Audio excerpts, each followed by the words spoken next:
Pour devenir représentant des usagers, tout bénévole adhérent à une association de patients ou d'usagers peut postuler, à condition que cette association soit agréée au niveau de la santé.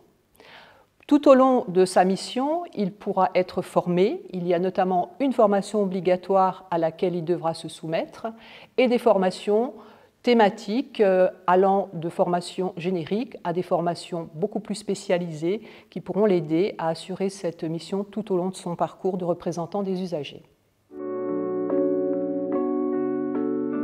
En qualité de représentant des usagers, nous participons à différentes instances dans l'établissement.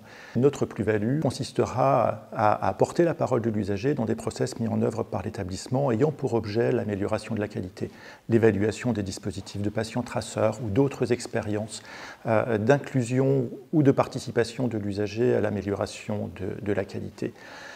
Nous sommes joignables directement par les usagers pour être à un moment donné les facilitateurs, y compris du parcours des usagers dans l'établissement, voire à un moment donné les porte-paroles des réclamations ou des revendications d'amélioration de la qualité qu'ils peuvent avoir après les expériences qui ont été les leurs dans l'établissement.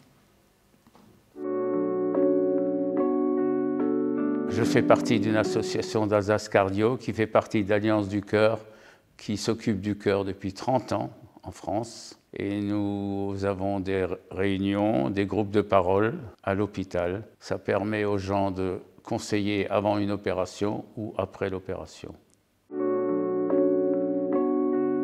La commission des usagers a pour mission de veiller au respect des droits des usagers au sein de l'établissement. Un représentant des usagers peut siéger dans un établissement de santé au conseil de surveillance ou à la commission des usagers. La commission des usagers est donc une commission composée de 4 titulaires et suppléants qui sont nommés par l'Agence régionale de santé, plus 2 titulaires et suppléants nommés par le préfet. La commission des usagers est chargée du respect des droits des usagers dans l'établissement. Elle reçoit toutes les informations nécessaires à sa mission et elle est chargée d'examiner les plaintes et les réclamations des personnes, des patients ou de leurs proches à l'occasion d'une consultation ou d'une hospitalisation. La commission des usagers donc, examine les plaintes qui ne sont pas soumises à un recours juridique et elle donne des avis, elle fait des propositions, elle peut faire des recommandations aussi pour améliorer la qualité du service rendu.